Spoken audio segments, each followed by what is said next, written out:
Can I take a look inside? Sure, but I can't imagine why you'd want to. You were a little vague on the phone. Yeah, the house was in my family for a few generations. I thought I'd take a trip down memory lane. Bob just handed me the key with a sour look. Well, you have to go in by yourself. I don't go in that house anymore. There's something wrong with it. It stayed unoccupied for 15 years. One person who rented it was found dead in the morning, sitting in her recliner. Bob walked with me to the porch. He continued to explain. The last renter moved out about 3 months. He said he felt unwelcome. Yeah, the place scared him. So, the bank took it over after the last owners couldn't afford the taxes on it. Police stopped responding to calls from the neighbors, kept reporting they were seeing moving shadows inside the house at night. May I go in? Bob gave me a silent nod, and he stepped aside, acquiescing to what he clearly thought was my foolish choice.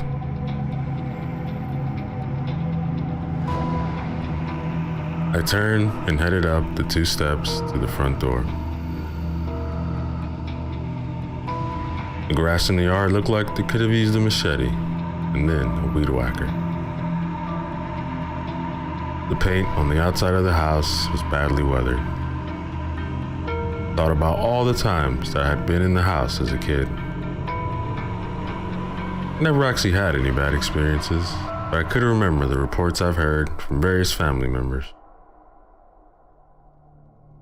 Some saw spirits at night, others saw demonic faces on the wall. The fact that people had been and were currently affected by the entity in this house made me determined to find out what it was and how to stop it from hurting anyone else. I took a deep breath and inserted the key to the lock on the front door, then stepped inside.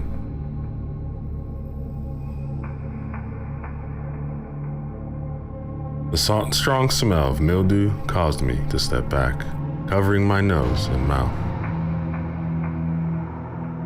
I proceeded slowly in, still covering my face, and saw cobwebs everywhere, on the walls, ceiling, and over the furniture that had been left behind.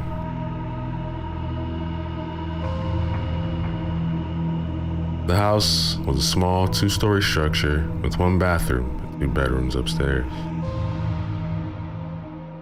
One of the bedrooms had the chimney to provide a divider in the middle of the room. I moved through the living room cautiously and entered the kitchen where there was an old electric range oven. I'm not sure what I was really looking for. I guess I hoped for something that would just jump out and say, "Ooh."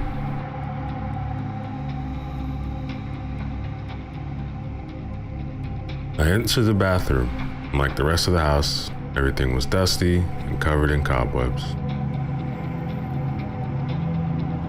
I walked to the mirror to see if something spooky would be in the reflection, like in the horror movies. But I saw nothing. I know enough to avoid provoking things to happen, because it is basically an invitation. You walk by a dog's yard, the dog will bark at you while you pass by. But if you stop and roar at it, the dog will come out of his yard, bite you, and chase you away.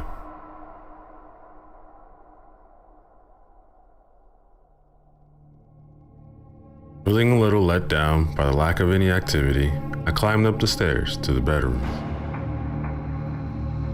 The air became heavier, which naturally made me hesitate. Said a little prayer under my breath for protection. My Christian friends would approve. My New Age friends would say, use a light shield.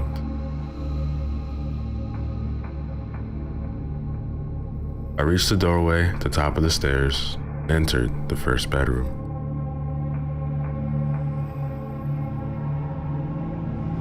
As I stepped in through the door, it felt like I was entering cold water, very unwelcome.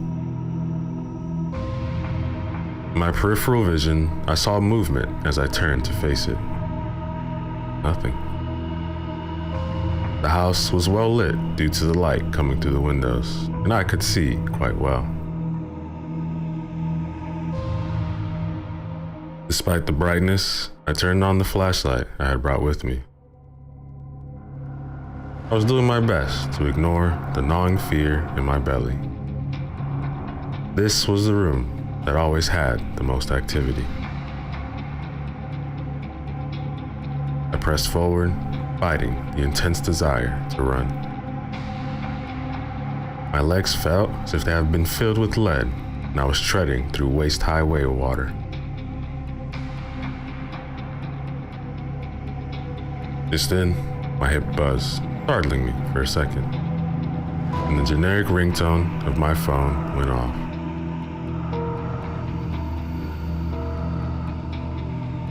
I pulled the phone out of its case. For some reason, it wouldn't show me the caller ID. I answered hesitantly. Hello? Honey? It was my wife, Lisa.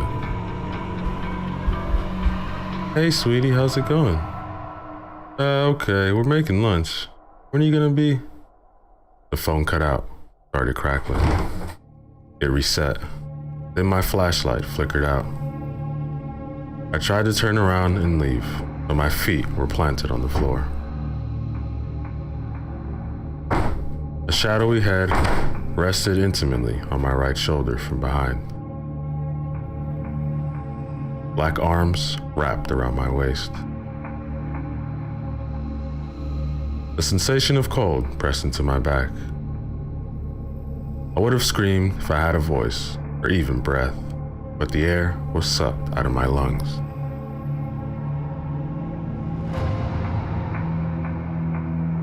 My eyes darted up and saw an old vanity mirror, most likely from the previous tenants, leaning against the wall to my right. I could see myself with the shadowy form wrapped around me. As I focused on where my face should be, it began to visually solidify view. If it had a slightly longer nose than should be normal for a human, its eyes were cruel and also full of hunger.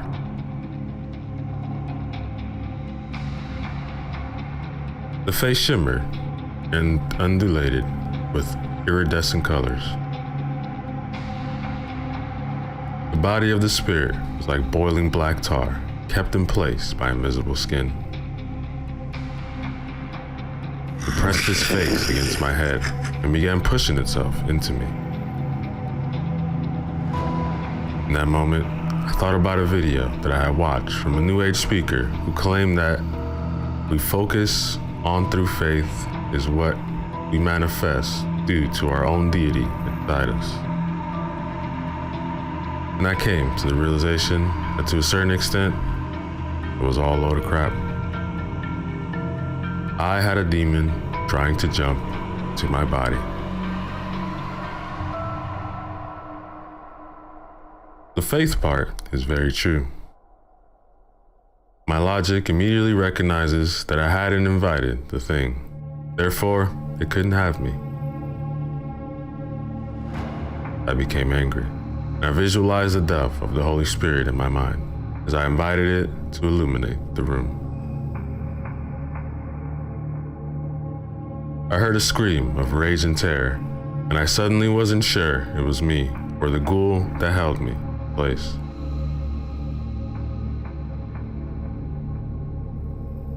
I realized I couldn't move again, so I turned around and ran down the stairs like a frightened rabbit. Outside, Bob Fraker had his tailgate down, and he was sitting on it, reading the newspaper. He saw the terrified look on my face as I ran out of the door, and he stared at his feet. Whoa, what happened to you? Kick a bear in the balls? What the hell was all that noise? Let's just say you were right about avoiding to go into that house. Bob patted me on the shoulder and said, "Look, man, why don't you just go home and shake this off? Let me buy you a cup of coffee in the morning at Denny's. We could talk this out." "Yeah, sure. I'll see you in the morning, man." That, ladies and gentlemen, is the end of chapter 1. Yo, what is up, everybody? So let's go back again with another chapter from the story titled The Haunting on X Avenue, written by Joshua Kimball. Remember to use the links in the description below to show love to the author, like, comment, and subscribe. Chapter 2.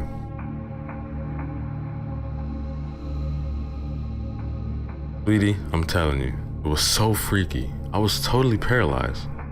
I want to get this house exorcised. I don't like it. I don't want you going into that house again. Look, if you want to get someone to exorcise it, that is fine. But promise me that you will not go in there again. Please. I promise. Personally, I never want to experience that again. I looked around the dinner table, the rest of the family.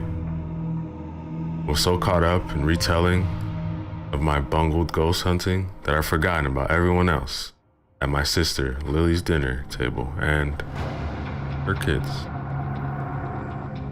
Oops, should have waited till later. My 7-year-old nephew, Jeffrey, was the first to break the silence. Uncle Jonathan, you really go into that haunted house?" My sister's face darkened. "Jeffrey, your uncle was describing a scary movie that he was watching, wasn't he?" Yeah, right. Yeah, I was describing a scary movie. Absolutely. Who wants ice cream?" The kids and the adults all shouted in the affirmative. "It's safe, sister. You're a good mom." The rest of the evening was pretty uneventful. We ate ice cream, watched a few movies. I called Pastor Randall from my brother-in-law's church to set up to meet the following afternoon.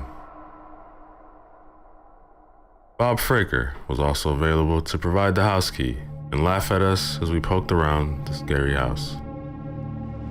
It was finally going to be over. The supernatural was just a passing interest to me. I had certainly never been a paranormal expert. Watched a bunch of ghost hunter and medium shows, grew up in church, watched a few documentaries on the subject. I even had a few experiences myself. I'd read a few books, both on the Christian perspective and in the New Age viewpoints, but I was doing something relatively stupid. Like the crocodile hunter, I was going to the angry, spitting cobra with a pair of sunglasses so I could poke it with a stick. How was I doing this? Perhaps I didn't want to really believe it was real. It wasn't like anyone asked me to deal with it. What bothered me was that no one was dealing with it, and I knew people whose lives had been affected by whatever it was in this house.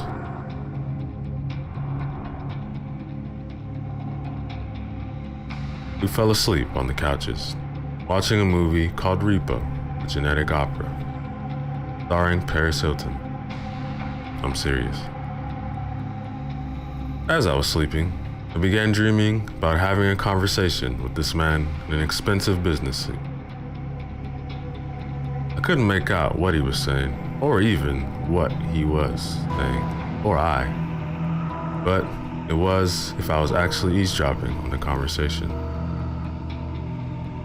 But as I began to understand the words, a cold feeling began to spread across my chest. And I decided to confront this guy.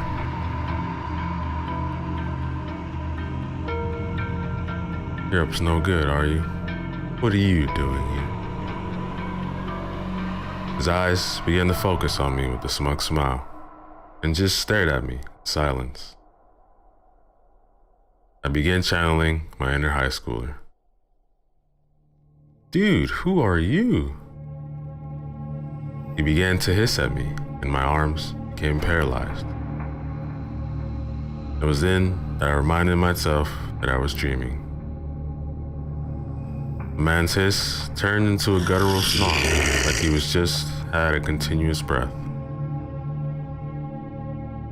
I pushed through my terror and lunged at the man. Then I woke up. As my eyes opened, I saw a smoky shadow hovering over my face. It snarled at me, and I angrily backhanded it. My hand swiped through the smoke. As I looked around, the living room was as it should be. I got up, went to the sink, and poured myself some water.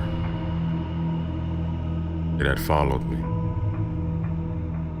I remembered from some of the things that I had learned from some of the ghost shows that some ghosts can follow you. Demons can, and poltergeists. It had tried to jump my body. That made me furious. It had tried to jump me.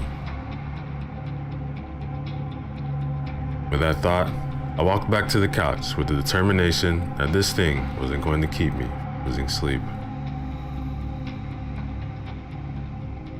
About half an hour later, Jeffrey quietly tapped me on the shoulder to wake me. I rolled over. "Hey, what's up, buddy?" He looked very serious. "Uncle Jonathan, a shadow was smothering me."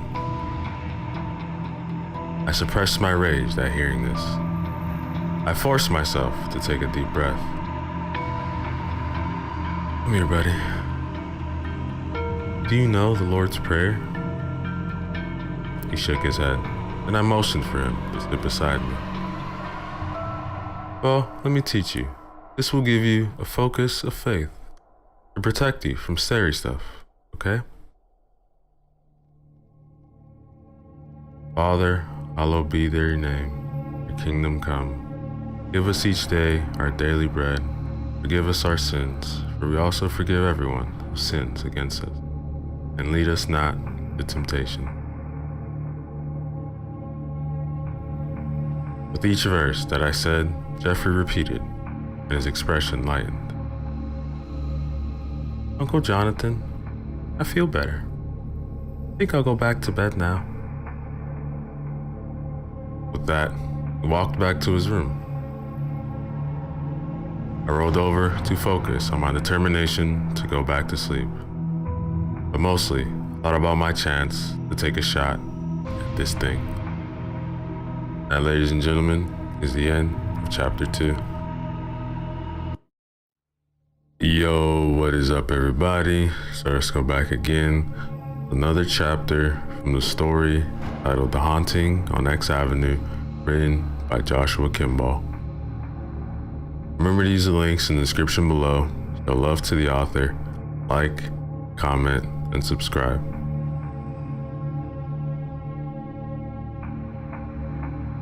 A sense of fear weighed on Jeffrey's heart as he lay in bed trying to get sleep. Like most children, he always had a sense when something else was in the room. He tried to focus on one of his toy cars. That was one of his passions. He loved cars, and he loved being out in the garage with his dad, Rick. He liked to be helpful by handing his dad tools. His grandma always complimented him about how much of a good job he did when he helped her with the chores. He just wished that his fear would go away.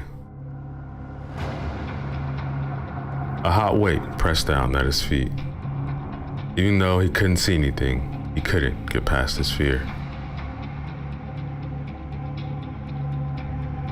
An invisible hand pressed on the bed, like someone was moving on all fours.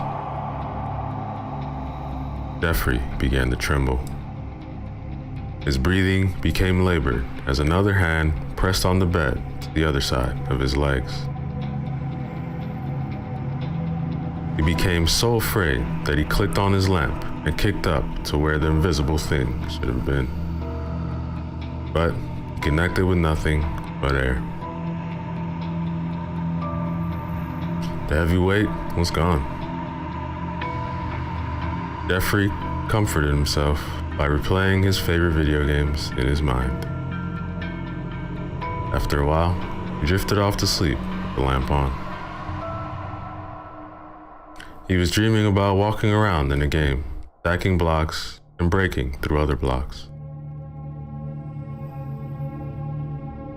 Just as he broke too deep, digging in the down direction in his game, fell into darkness. Something grabbed him in the dark, and a slurping sucking sound came to his ears.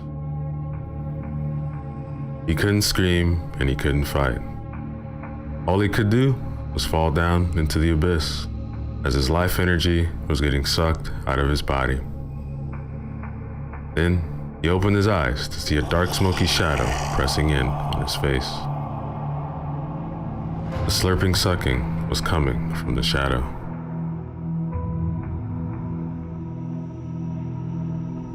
Jeffrey felt his energy being drained from him. He struggled to move, fight the thing off. He couldn't scream, and he couldn't breathe.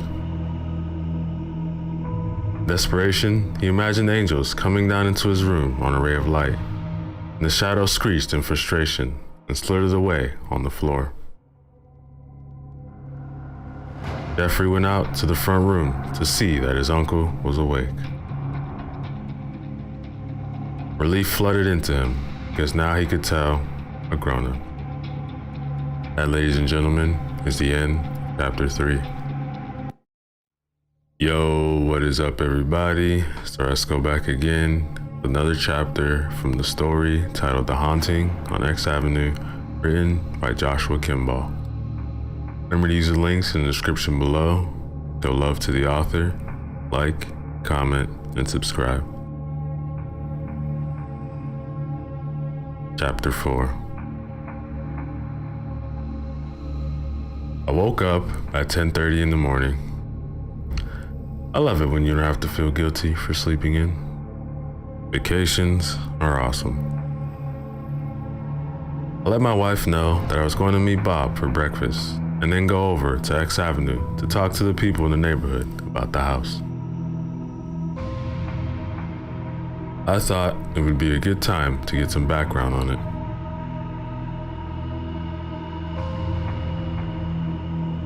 At the Denny's in Island City, the server brought us our coffee cups. Her name tag said Gina on it. I took a sip of the coffee, and it was as expected. It needed liberal amounts of sugar and creamer to hide the strong, bitter taste. Bob took a sip of his black coffee and smiled in satisfaction. Good coffee. Now, correct me if I'm wrong, but I don't think that it was a trip down memory lane in the old family house, was it? Yeah, you caught me. I was ghost hunting in the old family house. And what in God's name will make you do that?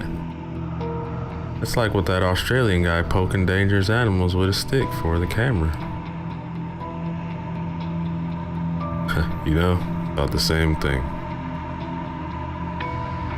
So what will make you do that if you already know what's in there? Personally, I didn't know what was in there. Some of my family had seen things and wanted to know for myself. More importantly, I suspect that it is affecting the people in the neighborhood. Well, what do you think it is? I saw you running for your life out that house. Was it a ghost? Whatever it is, doesn't play well with Christian images. A demon? Well, I'm not an expert, but I would probably agree with you. But you asked why I would do such a dumb thing like poking around with paranormal elements. Here's your answer. My family has had its own run-ins with this thing, which I have only heard about. But according to newspaper articles, I have also found incidents that have happened over the last 20 years near that house. Many years ago, 19-year-old Todd Riggs was convicted of rape and murder. His house was here. 5 years later, Conrad Black is turned in by his wife molesting their daughter, and he is convicted. He dies in prison because inmates don't take kindly to his kind on the inside. I point to the X that marked the house that was a few streets north of the house on X. There are 3 more similar cases over the next 15 years. Only 2 of the 5 men are alive today. It's time someone did something about it. Bob looked at me and nodded. Well, what do you want to do about it? Well, my sister-in-law is no pastor.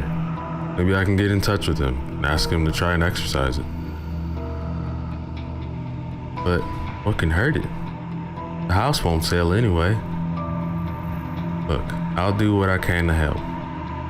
Meaning, I'll give you the key and sit back, watch you poke scary things with your stick. I may even laugh at you if your stick doesn't work. Alright, I'll get the number and let you know when he is available to meet.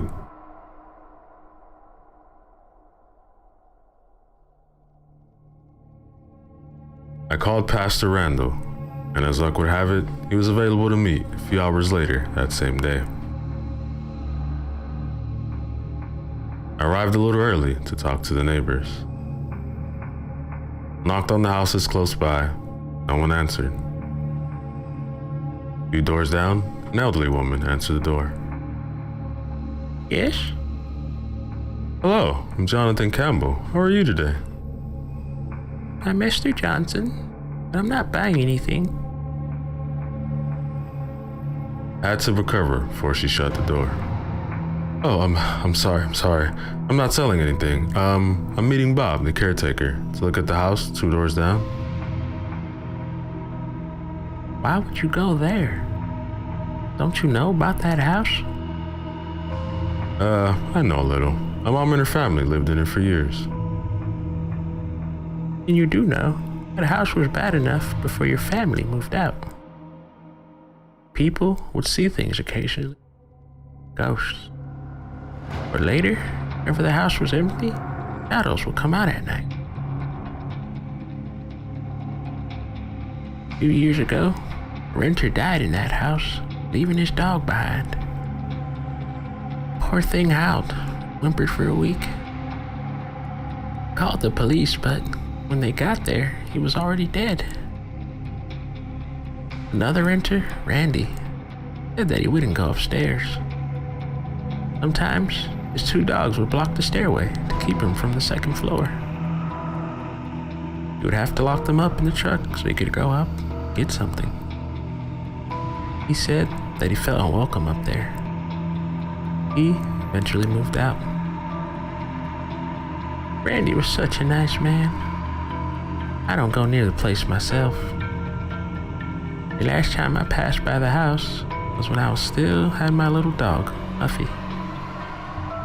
He was such a sweet little thing. Well, as Muffy was doing her business, a movement caught my eye in the upstairs window. When I looked up, I saw an inhuman face. It was a multicolored form, shimmered. It was staring at me. The look made my blood run cold. I asked my psychic, Alicia, about that house, and she said there were a few things wrong with it. He offered to save the house for $100, but it isn't my house and I'm on fixed income. I'm sorry for what you've gone through, but I'm meeting Bob and the pastor at the house. The pastor has offered to do an exorcism at no cost. I appreciate what you've told me. That is exactly what I wanted to know. Can I help in any way? You could pray, sing good thoughts, then the blessing. Whatever you do for spirituality. She looked down at her feet. I haven't had much time for religion. I pray every now and then, but I think that I'm done with church. That's okay, Esther. Jesus cramps religion style too. I'll let you know how it goes. Just then, Bob's truck pulled up to the house. Well, that's Bob. Well, it's good to meet you, Esther. You too, dear, and God bless you. I walked back to the house where Bob was waiting. Been here long? Oh, just an hour, I thought. I would ask around the neighborhood stories about the house.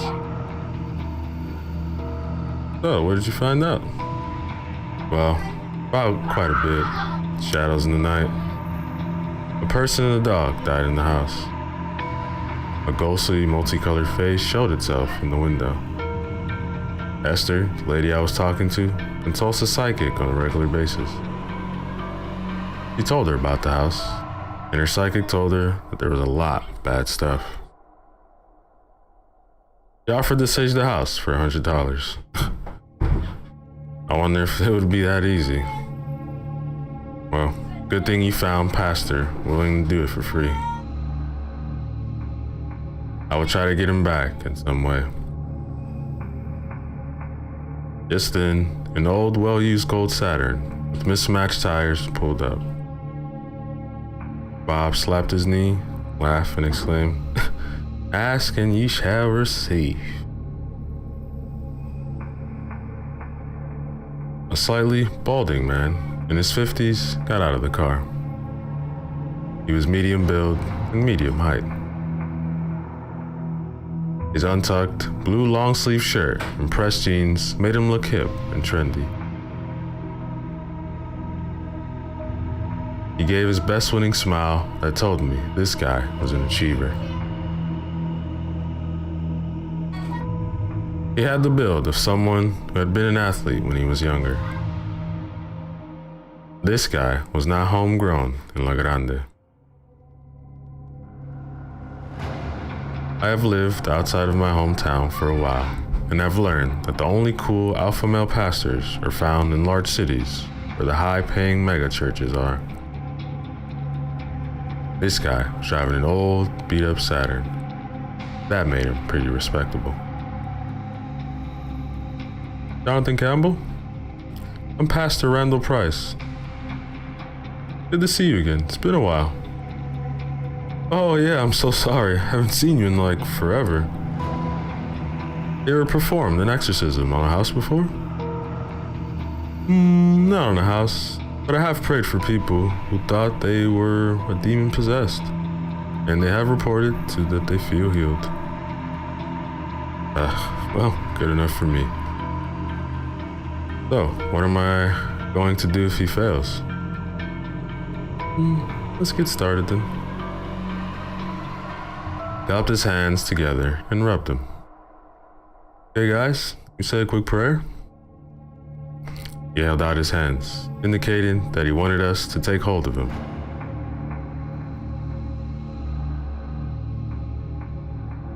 Bob hesitantly took Pastor Randall's hand, and I did the same. The pastor started his prayer. Lord Jesus, pray to you for protection against the forces of darkness, and we pray that you send your angels to cleanse this house, dominion of Satan. We pray for the power of the Holy Spirit to descend upon this house in the fullness of Christ. In the name of Jesus. I was quite moved by the prayer.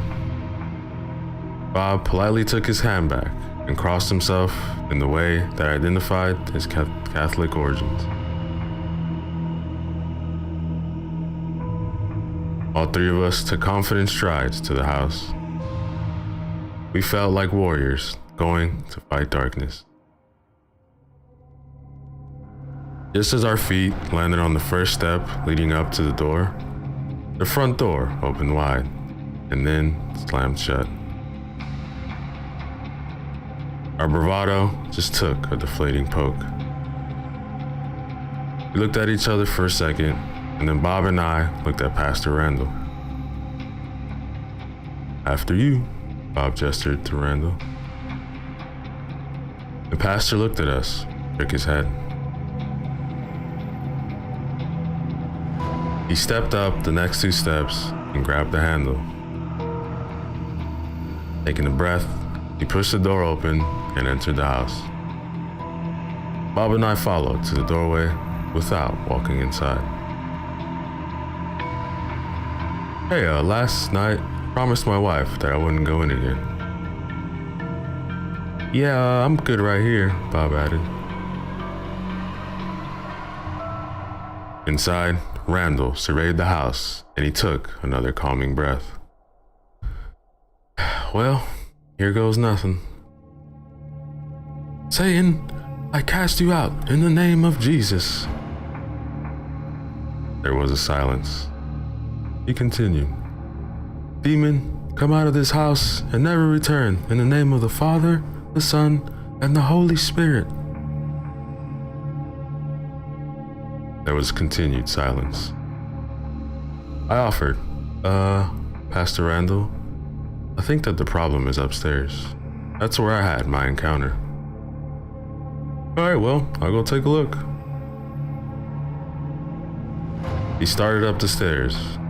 Just as the pastor stepped on the step, the door at the top finally slammed shut. I raised my finger, rooted to stop at the door. I don't think that we are welcome. Bob turned around and started back down the porch stairs to leave as he huffed. Yeah, I didn't sign up for ghost wrestling or poking around with invisible monsters, so I'm out of here. He went out the door and down the landing. Just then, the front door slammed violently in my face. I looked up to Pastor Randall through the window, mouthed, "Looks like it's just you and me. I'm right here if you need me. I hope that you know what you're doing." Pastor swallowed. Me too. Now, ladies and gentlemen, is the end, chapter 4. Yo, what is up, everybody? So let's go back again. Another chapter from the story titled The Haunting on X Avenue, written by Joshua Kimball. Remember to use the links in the description below. Show love to the author, like, comment, and subscribe. Chapter 5.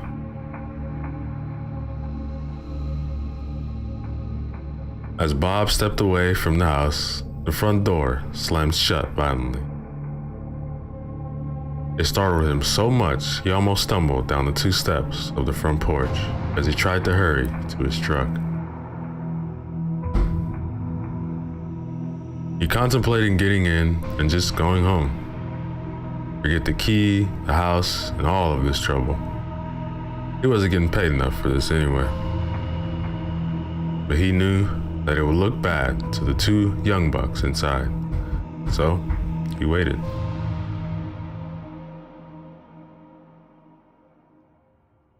Bob had worked at the local lumber mill most of his life until he retired.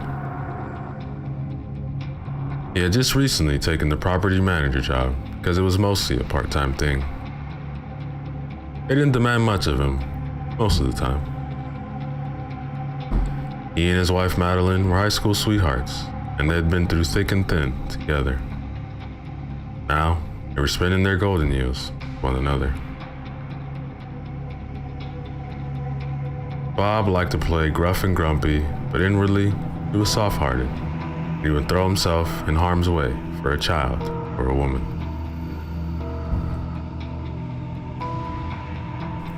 He reached for his cell phone to call his wife Madeline. He was still flip phone because those confounded touchscreen smartphones were just too much of a hassle. He plugged in the number to the house. His grandchildren were always giving him a hard time about saving numbers on his phone. His reply was always, "That's what my brain is for, sonny." His wife answered on the 4th ring, which meant she must have been outside. "Hello? Maddie, still in the house. Everything okay? Yeah, fine. I just wanted to check in with you. That young fellow Jonathan is walking around the house with the preacher. I'll just let them have their fun and see what happens. The phone began to crackle. Hello? Can you hear me? Just then, a hissing snarl sounded out by his right ear, like someone was standing just behind him. Bob cried out and dove forward to the ground to escape what was behind him. When he rolled over, he saw that there was nothing there. He started to laugh it off and push himself onto his knees when a pair of invisible vice grip-like hands grabbed his ankles and began to drag him backwards on his belly. Bob clawed at the ground, ripping up rocks and clumps of grass. He wondered of the guys if they were going to think that he was crazy for calling for help, but then he saw that they were being dragged to the back of the house. The one place that truly scared him was the cellar. It was mostly a sloping hole in the ground that led to the crawl space under the house. It was nothing but dirt and old tools. Bob started screaming. That had to be the place that the thing was dragging him to. There were spiders and other things under there. He had even commented to a contractor how much that spot creeped him out.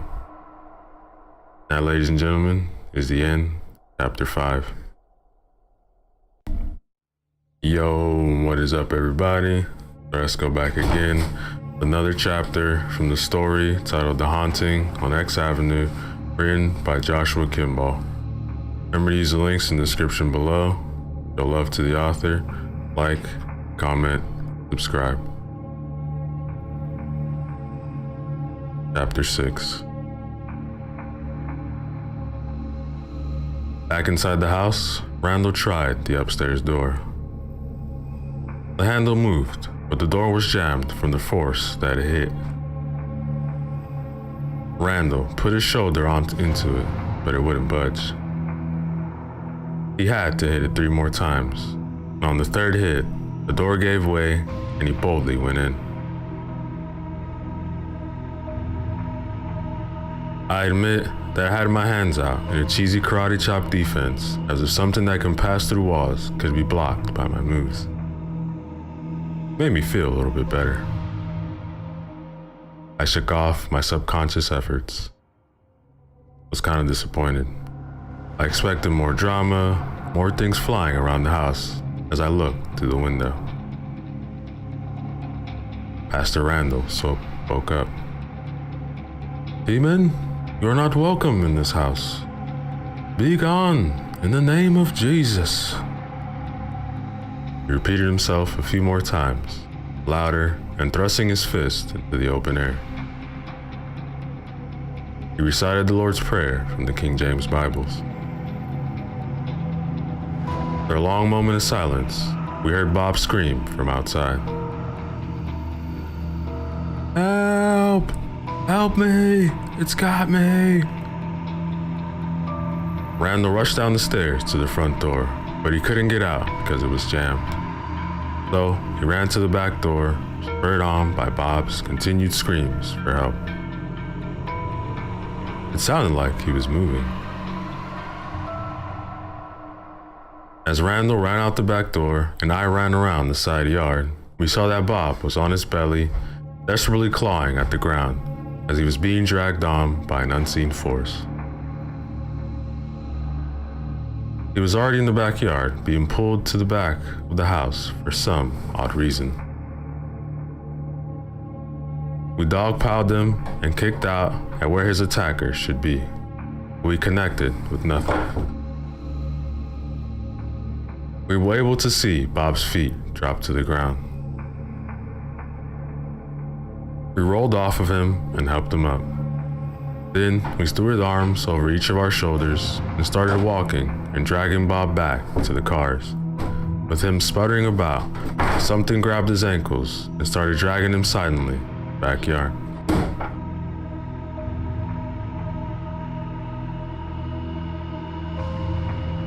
As we were checking for him for injuries, Bob indigently dusted himself off and said, "I'm alright, guys.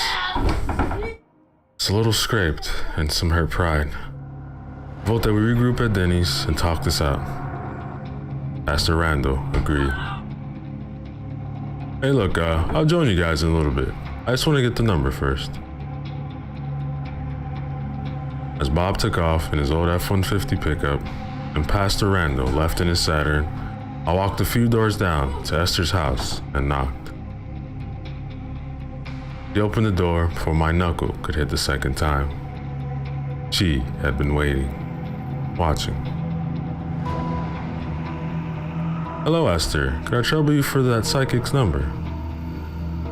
She smiled and handed me a piece of scrap paper with a name and a number already written on it. That, ladies and gentlemen, is the end, chapter 6.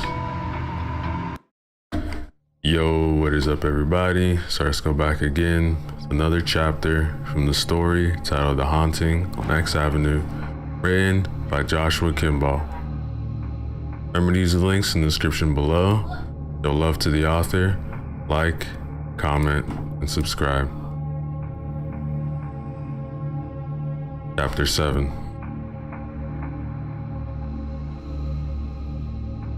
Bob and Randall were already at Denny's when I arrived. The waitress already took our orders as we sat there in awkward silence, because that's how men deal with emotionally traumatizing situations. They go quiet and brood about their problems. After our orders arrived, I broke the silence. I got the number of the psychic. Pastor Randall coughed uncomfortably, but I knew why. Christianity doesn't mix with New Age. I was raised with it all my life, so it was nothing new to me.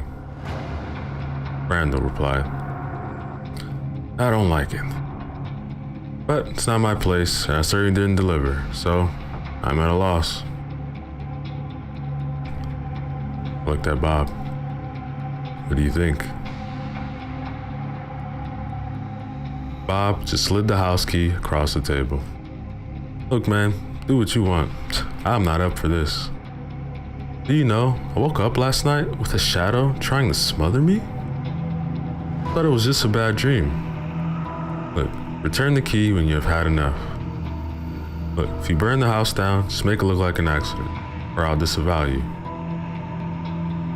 I like you, but I'm too old for getting dragged or whatever else this thing has in mind. Problem gets fixed, the bank will issue up $150 for pest control. Let's just say we got rid of rats officially and not mention psychic, okay?" I shook Bob's hand. "All right, man, I'll do what I can about the pest control issue, and I'll let you know the results. I'm gonna call her. Pastor Randall, I use the prayers of your church. You're welcome to come along too." Look, I just posted the request on the church Facebook page. For the ghost hunting? Why not? This is more fun than a youth group lock-in. I made the call. "Hello? This is Alicia." "Hi, this is Jonathan Campbell. Got your number from Esther, who said that you provide psychic services?" "Psychic medium? All mediums are psychics, but not all psychics are mediums." My mistake. Are you available to help?" "I assume that you're talking about the house on X Avenue with all the negative spiritual energy?" "That's the place." "I do want to help, but I can only meet at 9 tonight. My college coursework is keeping me too busy. Can you do that?" I inwardly groaned, but I kept a stiff upper lip. Because I am a guy, dang it. If a girl can face a scary ghoul at night, so could I. I ain't afraid of no ghost, I said in perfect imitation of the Ghostbusters song.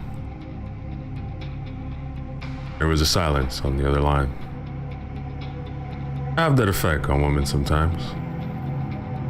Hey, it's fun because I don't have to impress them. I'm off the market.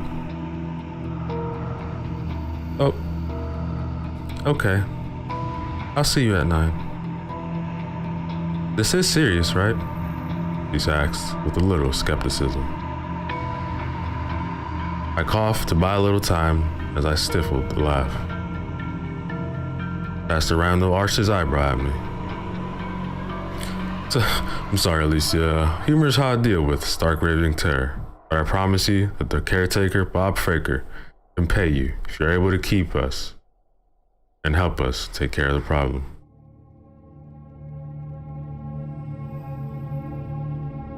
Randall and I met at the house on X a little earlier. We bumped fists in greeting and waiting. He said that that's what teens do in his church. Yeah, I can manage a fist bump every now and then. Alicia rolled up in a beat-up Honda Civic. Her hair was brown with spiked blue and purple highlights. She was wearing ripped jeans and a jean jacket. He greeted me first. You must be Jonathan? Ah, how did you know? You must be psychic. She actually put her palm to her face in my reaction. Yes, I'm that corny. She brought her hand from her face and offered her hand to Pastor Randall. He introduced himself and gave me a disapproving look.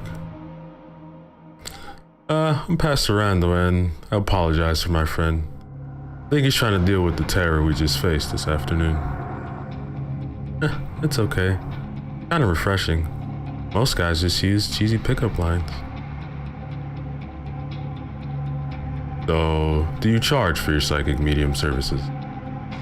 Yes, $100. You can pay me later. Okay, so what kind of experience do you have with this? Well, I've helped several ghosts crossed over while in college. Most of the time I give readings for clients, but I do see ghosts and I am able to talk to them. Most of the time, they aren't evil. They're just mischievous. You get any negative reaction, or they can be defensive, what they perceive as their home after people provoke them. Okay, see what you can do. She held her hand up. Can you wait outside? I'm already picking up that this entity doesn't want you inside. It may make things hard to have communication if things are flying around. Yeah, sure. I don't think that I want to get attacked again anyway. He clicked on her flashlight and walked into the house like it was the middle of the day instead of dark, scary, and full of shadows. I was feeling a little guilty over my feelings of relief at having to stay outside instead of going into the house at night.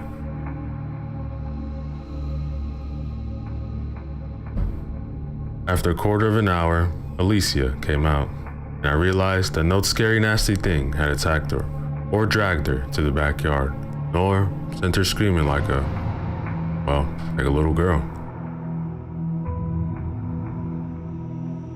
I folded my arms to cover my shame and faced this young college girl like a man. Well, it is a few ghosts, some demons, and a poltergeist. They don't like you, Bob, or Pastor Randall. Okay, so it isn't a ghost. Yes, but there are some ghosts in there, and some strong spiritual echoes in the house too. I was able to talk to the ghost, and most of them moved on. There's nothing I can do about the poltergeist though. It was created by the traumatic emotions of the people who lived here decades ago. People with abilities. The poltergeist has been feeding on the ghosts, residents, and the neighbors. It has been feeding on you too. When you woke up to find a shadow over you, you thought it was smothering you, but it was feeding on your life force. Get stronger. It feeds best when it can possess someone and rape a victim. It feeds on both the attacker and the victim. Then it attaches to both and continues to feed on them. I was shocked, horrified, and violated. Why couldn't Pastor Randall exorcise it? Because it wasn't a demon. It doesn't like Christian images. The only thing you can do is take away the feeding tube. Anyone who is affected by this needs to seek counseling and some form of spiritual wellness, like yoga, tai chi, qigong, or a really good church, healthy counseling. I did my best to keep my shock in check. There have been some rapes over the last 20 years. Are you saying that these men could say, the devil made me do it? No, the temptation is presented to the person. When they gave in to the temptation, the poltergeist can possess them and use them. It just tried to possess you without any prompting because you were in its house. It was a pure attack, and I couldn't recommend, and wouldn't recommend, that you go in there again. So, what do we do now? Well, I would like a chance to try and move on the other two ghosts. Then I'll sage the house for you. Then it will need to be smudged regularly until the activity stops. Should also have the lamp blessed. That will eventually make the spirit move. But it exists, and that is that. Alright. So, do what you can. I'm gonna go home and get some sleep. Thank you. And we shook each other's hands. Now, ladies and gentlemen, is the end, chapter 7. Yo, what is up, everybody? So let's go back again. Another chapter from the story titled The Haunting on X Avenue, written by Joshua Kimball. Remember to use the links in the description below. Show love to the author. Like, comment, and subscribe. Chapter 8. The next morning, I woke up refreshed and well rested, as well as one can sleep on their sister's couch. It was just before 9 in the morning, and I took a deep breath, enjoying the wonderful feeling of sleeping in. As I was eating breakfast and enjoying my peppermint mocha coffee, Bob called. Hello, Jonathan? Hey, Bob, how are you? Good. Listen, I wanted to ask you if you could meet with Father McNally today. Told him about our adventures, and he has graciously offered to perform an exorcism on the house. Do you have the key? Sure, that's no problem. Bob gave me the number, and I called Father McNally. I called Alicia and Randall, left them a voicemail as well. I arrived at the house a little before 1 o'clock, my meeting time with the priest. My phone rang, and it was Alicia. Hello? Hey, it's me, Alicia. Look, please ask the priest to hold off on the exorcism. It won't work. There are still 2 human ghosts in that house that haven't moved on. They don't mean any harm, and they will be exorcised too. Well, look, I didn't make this decision. Bob did. I'll try to talk to the priest for you. If he doesn't want to listen, there isn't much I can do. Alicia thanked me. We hung up. About 5 minutes later, a black Ford Focus rolled up to the side of the road. A man in his 50s, wearing black slacks, shoes, a sports jacket, and a priest collar, got out, smiled at me. You must be Jonathan? Yep, that's me. That's my name, don't wear it out. Is a retort that I had on the tip of my tongue. Hey, look, I have a filter when I want to use it. Just then, Pastor Randall Saturn rolled up to the house.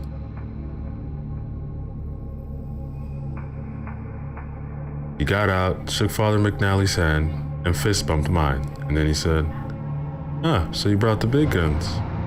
What happened to moving on spirits, smudging, and blessing? Hey, it's not my call or my house. I just happened to be delivering the key. Listen, Father McNally. I know someone who believes that there are also ghosts in there that need to be crossed over first. Can you do something for them before you perform the exorcism? You've been speaking with New Agers, huh? Yeah, sure, that isn't a problem. Normally, the church considers all ghosts demon too. But, just in case, I can perform the last rites. But, if they want to listen, that is up to them. But I'm here to remove the demon. He began to put his priest's stole over his shoulders, lit the beer, frankincense, and pull out his bottle of holy water. He began walking towards the house and chanting in Latin. The front door began to slam and open repeatedly. The closer Father McNally got to the house, the faster the door moved. The hair on the back of my neck began to rise up. As soon as the priest made it to the top of the front patio, the slamming stopped, and the door was left partly ajar. He stopped at the door and traced a cross in front of the doorway. Then he sprinkled holy water at the four corners of the doorframe. Looking back at us, he explained, "The last rites are completed. It's up to them now. Thank you." Father McNally began to swing his frankincense beer side to side, started a different chant in Latin. He entered the house, and I could hear the hum of his chant. It went on for several minutes, and I really hoped that this would be it. My cell phone rang, and as I checked the caller ID, I saw that it was Alicia. Hello? Jonathan, you need to get the priest out of the house, now. Exorcism isn't working. The poltergeist isn't a demon, but it is dangerous. It was born in that house, and it will defend itself. It's angry, and it's going to attack the priest. Then, I heard Father McNally scream in terror. Randall and I ran for the front door. Just as we reached the patio, the door slammed shut so that it cracked the frame. "Help me! I'm out back! Help!" the father screamed. We bolted for the side of the house, leading to the backyard. When we reached the backyard, we could still hear Father McNally screaming and struggling, but we couldn't see him. "Where are you, Father? I don't see you." "I'm under the house. They're biting me. Help!" he yelled. And he continued with the muffled sounds of struggling, biting.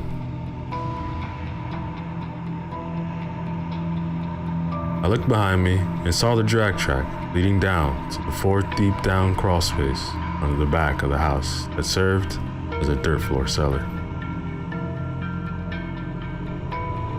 The priest was covered in spiders, some of them black widows. He was kicking and screaming. So I saw a discarded aerosol can of spray paint and a lighter, probably from some teens tagging and doing other stuff. I grabbed them and headed into the crawl space with Randall on my heels. The lighter took a few tries, but it lit. Then I put the spray can to it and shot the spiders around the priest. The mere presence of fire even repelled the ones that were already on him. Randall darted in, grabbed Father McNally by the shoulders, pulled him up the hill while I finished emptying the can, spiders. When it was empty, I dropped my weapons and moved to help Randall to get the priest to level ground.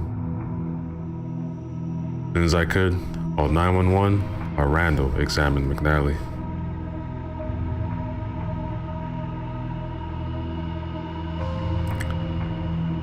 I heard another car come into a sliding halt in front. Jonathan? Over here, in the back. Look, you need to move off the property. It's not done attacking you yet. It regards you as trespassers. Just then, the back door opened, slammed shut. That was my cue to go. Okay, all right, let's get him up, Randall and I grabbed each arm, and Alicia grabbed his legs. We could hear the ambulance on its way as we carried Father McNally to the cars by the roadside. What happened, Father? As soon as I tried to go up the stairs, I felt two hands grab my ankles and drag me out the back door into that hole. Spiders. I feel sick, cold. The priest started shivering. We saw Father McNally off in the ambulance and agreed to meet at Denny's. On the way, I called Bob, who would also meet us there. After Bob arrived, we got him caught up with what happened to the priest. Alicia related to him what she learned in her walk of the house the day before. Now, ladies and gentlemen, is the end of chapter 8. Yo, what is up, everybody? So let's go back again. Another chapter from the story titled The Haunting on X Avenue, written by Joshua Kimball. Remember to use the links in the description below. Show love to the author, like, comment, and subscribe. Chapter 9. Before leaving for the house, Alicia had opened her third eye and surrounded herself with a shield of light in her mind where she felt protected. She had a pretty good idea of what was in the house because of Esther. At the time, Alicia had not focused her abilities on the house entirely. As she placed her hand on the cold, unwelcoming doorknob, she felt rage and hate directed at her by the black shadow in the upstairs bedroom. The thing, the multicolored face. Alicia knew that it was a poltergeist, and she knew that she would need time to deal with it. More time than tonight allowed for. She was more interested in what else was in the house. She entered the door and looked around the living room. People were there, ghosts, shadows, and echoes of the dead men. Men, women, and children. Many of them had not even lived in this house. Alicia caught her breath in shock and horror. This house had become a purgatory location. These souls had been brought here and were trapped. The dead surged toward Alicia, crying, "Help me! Help me!" They clawed at her. She felt the coldness of their dead energy pass through her. Alicia hadn't included them in her psychic shield of light, nor would she. It would help them, good. She began to call on one of the angels that she worked with to help souls move on. But then she was interrupted by a hissing and snarling sound upstairs. At the top of the stairs, the poltergeist with the multicolored face crouched in a lunging position directed at Alicia. The sound that it made was so unnerving. You realized that it was a sound that anyone could hear, not just Psyche. He was tempted to relate to and give in to the same terror that the other men felt waiting outside. She reminded herself that she was protected and redoubled her efforts to call her angel. A beam of light surrounded each trapped soul, and they began disappearing, one at a time. 3 people remained. A man, a woman, and a child. These two adults looked at Alicia with open distrust in their eyes. They had lived very hard lives, and to them, no favor came without a cost. But the child could not read. A set of cold, unwavering eyes stared back at Alicia and made her blood run cold. It wasn't human. It was never human. It was ancient and evil.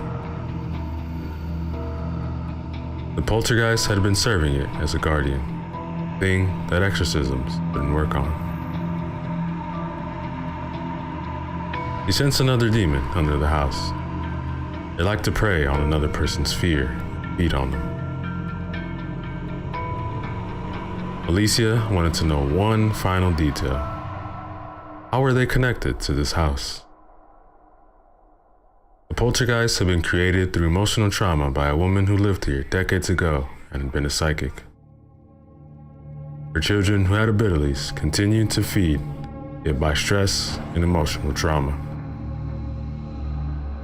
Over the decades, he became powerful, able to jump inside weak people and make them do things, able to physically attack people, but demons were summoned in the last 20 years. A group of teens were on the property and they played with a Ouija board, opening a gateway. The boys of that group went on to be one of those who were convinced of raping and killing. Who survived. The girls died, all but one, who was medicated and institutionalized. The board was sold in on a yard sale, and the gateway was still open. A skittering noise sounded above Alicia's head. He looked up to the ceiling to see a giant, shadowy black widow spider the size of a German shepherd hanging upside down, staring at her with 8 glossy black eyes. It clawed in the open air in her direction. Realizing that this was in over her as she was in over her head, Alicia slowly backed out of the house and closed the door. Now, ladies and gentlemen, the end, chapter 9. Yo, what is up, everybody? So let's go back again. Another chapter from the story titled The Haunting on X Avenue, written by Joshua Kimball. Remember to use the links in the description below. Show love to the author. Like, comment, and subscribe. Chapter 10. Spiders? Why did it have to be spiders? The entity attacks your faith with your worst fears. Your faith and my faith are what protect me, Alicia said. Wait, so why didn't exorcism work? Well, the poltergeist isn't a demon. It feeds on negative energy and on the life force of those who are sensitive. Christian symbols only make it uncomfortable. Negative emotions are healthy food for it, and good, positive emotions are like eating the gunk from the grease trap at a busy restaurant. It won't kill you, but you can get sick. Alright, well, what do we do now? Look, I'd like to meet with you, one of you, tomorrow at high noon. I will smudge the house. My mentor will come down in a few days to help me deal with the demons too. This isn't going to be fixed in one day. I could do it now, but your faith is shaken, and your fear of the dark makes you vulnerable to attack.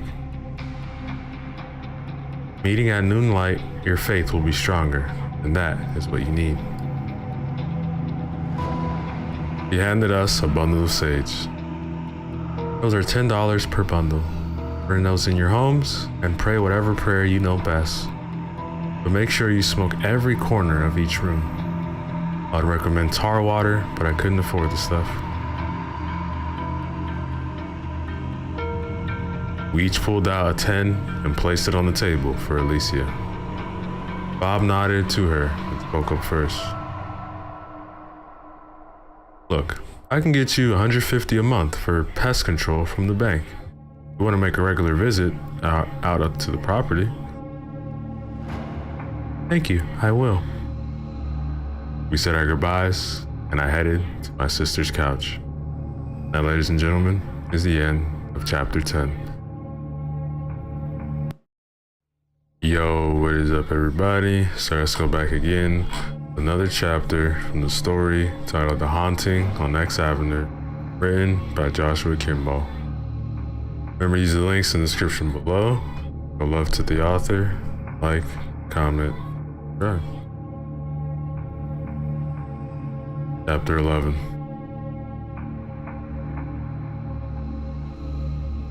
Jeffrey was in his room watching a video when the power went out in his house. He heard his sister and his grandma in the front room, fumbling for a flashlight and complaining because none of them seemed to work. He walked out of his room to the living room, feeling along the walls to find them. He heard the opening of a car door in the driveway. The muffled voices sounded like they were arguing about where a flashlight could be in the car, surprisingly. He heard a little girl's voice giggle from the backyard. Jeffrey walked out to the back door to investigate. As he reached out the door and looked out, you could see a beautiful 6-year-old girl with blonde hair standing in the tall grass, wearing only a white nightgown. Giggled again, clearly wanting to play. Jeffrey didn't understand why this girl was being so strange, but maybe she needed help. Maybe she was one of those special kids that his mom told him about, and he needed to show her the way home. As if she could read his mind, the little girl asked, "Jeffrey, can you take me home?" Jeffrey nodded. His mom always taught him to protect girls no matter what. He walked down the back patio steps and took the girl's hand in his. He asked, "Where do you live?" Her look of triumph made Jeffrey feel a little uncomfortable, but he didn't know what to make of it. He was just a kid. He led him out to the backyard to squeeze through the neighbor's fence rather than disturb everyone in the front of their getaway. There weren't very many cars that passed by, but there also wasn't any light. The moon had gone down and it was hard to see anything. At least it wasn't cold out. The little girl didn't say anything as they walked, and it was taking a really long time to get to her house. Once they got to the big street, one of the grown-ups called Island City Avenue. Jeffrey became frightened. We weren't supposed to go this way without a grown-up. The girl tugged on his hand and urged, "Come on." He almost forgot himself, but he shook off her disarming look and insisted, "We aren't supposed to go this way." The girl growled at him in a little girl's tone of voice. "I want my mom." Suddenly, the girl's growl turned deep. Jeffrey pulled his hand away, but her grip was strong as iron, and as her continuous deep growls modified into snarling hisses. Her face changed into different colors, and she began to grow in size. Her body and clothes melted into a shadowy form. Jeffrey screamed in terror, and he tried to break free of the iron-strong grip again. The shadow, the multicolored face, pronounced in a raspy voice, "I will take you to the dark place. I will take you home with me." Jeffrey continued to kick and scream as the shadow carried him to the house on X Avenue. Now, ladies and gentlemen, is the end of Chapter 11. Yo, what is up, everybody? So let's go back again. Another chapter from the story titled The Haunting on X Avenue, written by Joshua Kimball. Remember to use the links in the description below. Show love to the author, like, comment, and subscribe. Chapter 12. I got back to my sister's place, gung-ho about smudging the house, when my sister informed me that she smudges it pretty regularly anyway. She thanked me for the extra stage stick. Silly me. After dinner, my wife, sister, and her husband left their kids at the house with our mom. While we went out to one of the local bars to talk about what was happening at the house on X Avenue, it took me a few hours to tell them everything in detail and answer questions. But after I did, completed my report to them, they looked back at me in shock. My wife broke the silence. Honey, I want to end this right now. I'm scared. That isn't a problem, sweetie. Bob has turned this over to a medium, Alicia, and it is out of my hands. Pastor Randall has agreed to play wingman for her tomorrow at noon. I am out of it. He looked relieved. We all spent the rest of the night laughing, reminiscing, and trying to forget about the unpleasantness of the haunted house. A little after midnight, we drove back to my sister's house for sleep.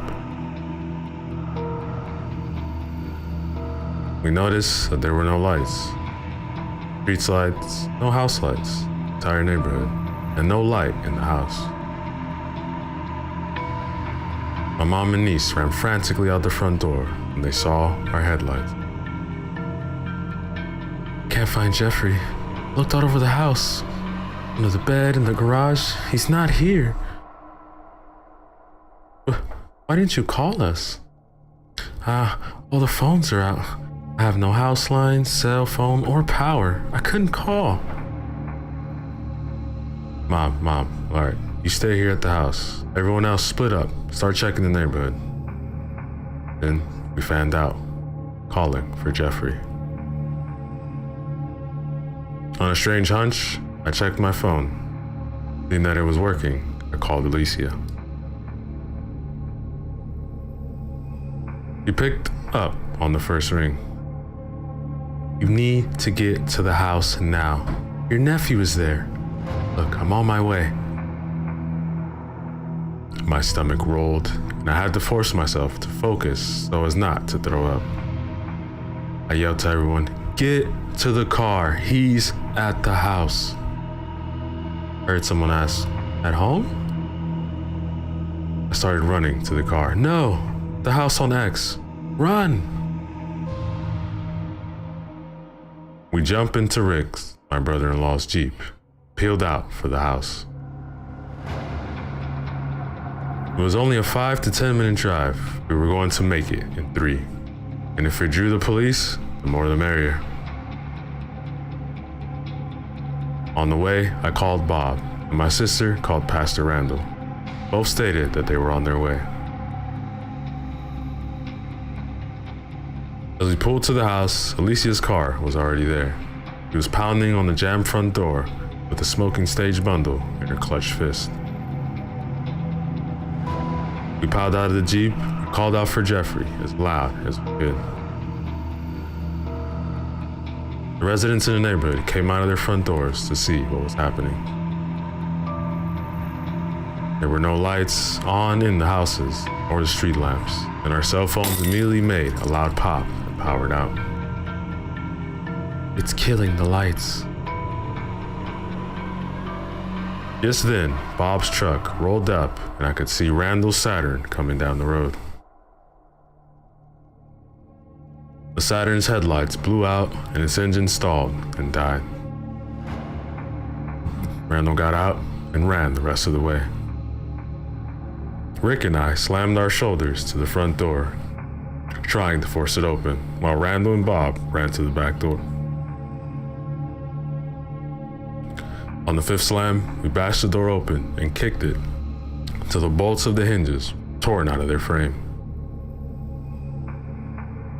The door wasn't getting slammed shut again. The woman entered, passing what remained of the door, and ran from room to room downstairs, calling for Jeffrey.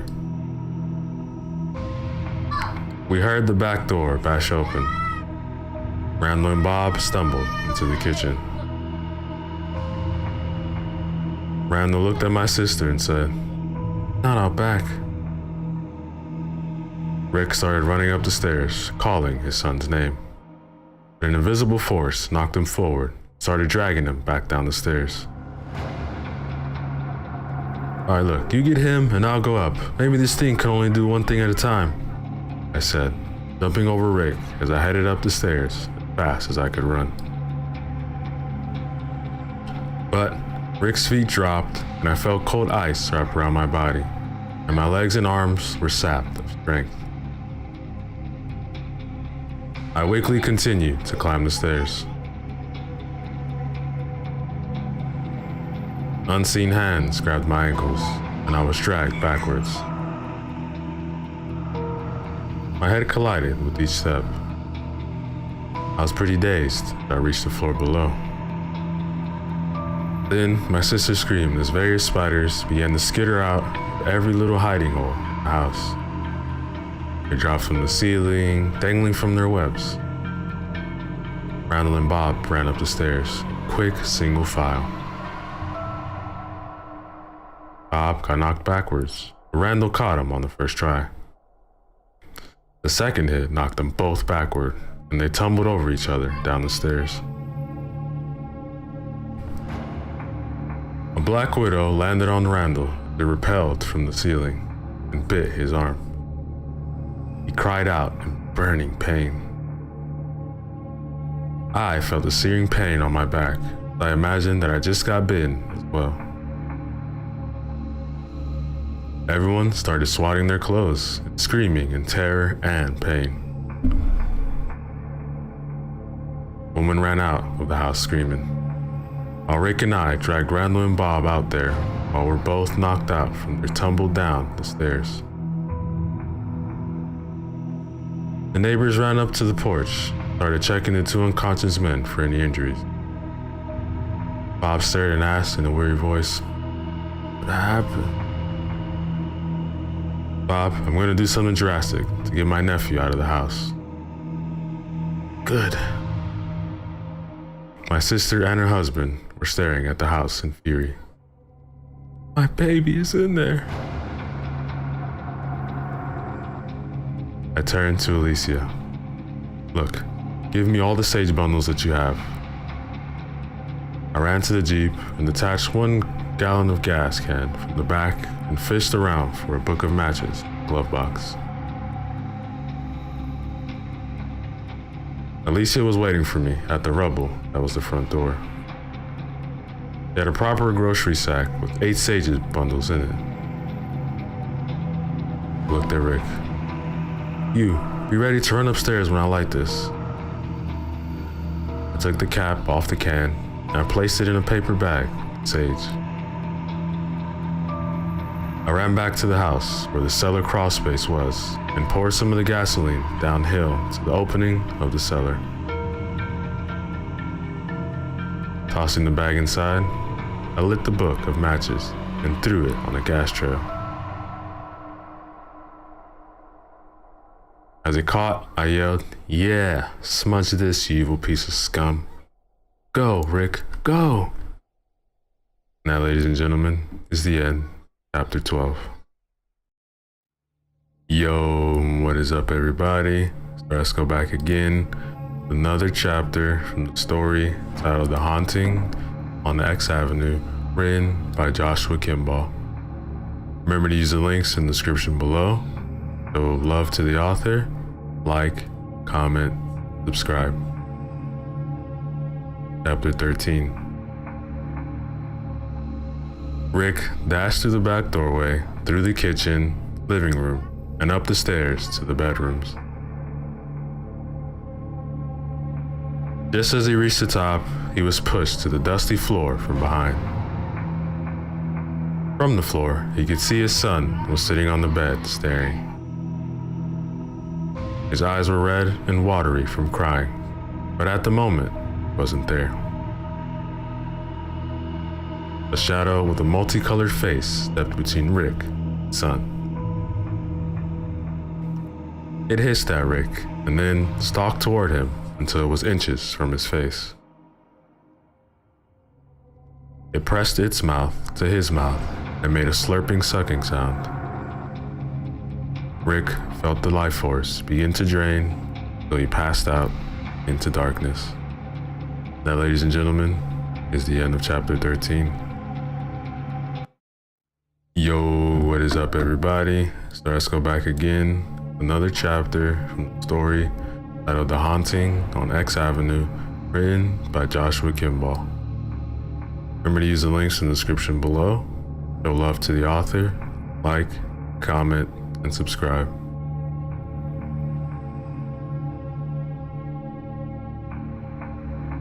Chapter 14. The metal gas tank exploded and knocked me on my back, my ears ringing and eyebrows singed off. I could hear the stomping of my brother-in-law running up the stairs. Sage smoke drifted up from the cellar to plume over the house, and a fire began to lick out from under the house. Spiders began to run all directions.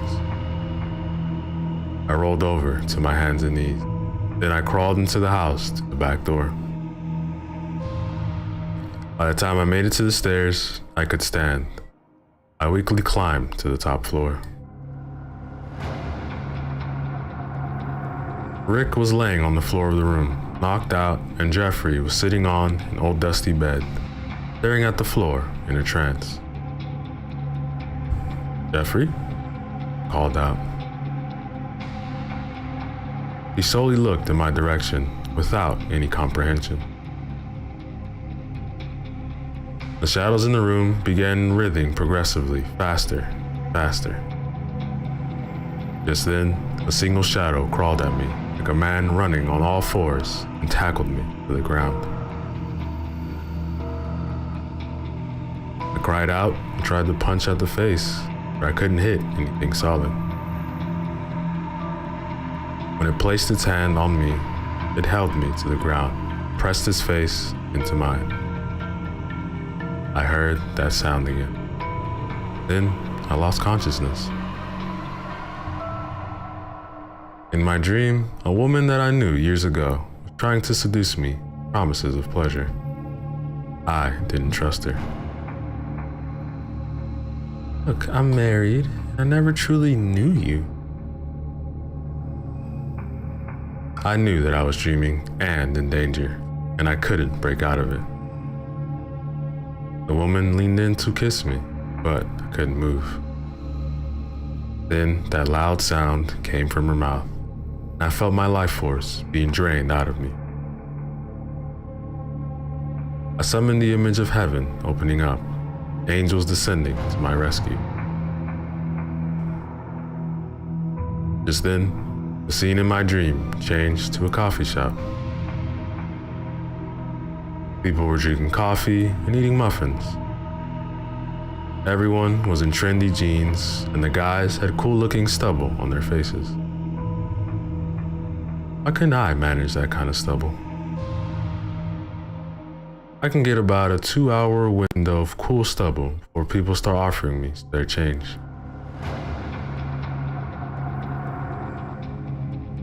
Would you please focus? A cool stubbled faced guy said to me from his table. He sipped his coffee. Excuse me?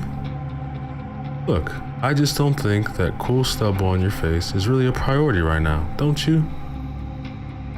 So, I'm dreaming, and I'm knocked out, and my family's in danger. Yes, yes, and yes. You called, and I came. Oh, and a few church congregations. I hope you understand where I'm going with this. You're an angel?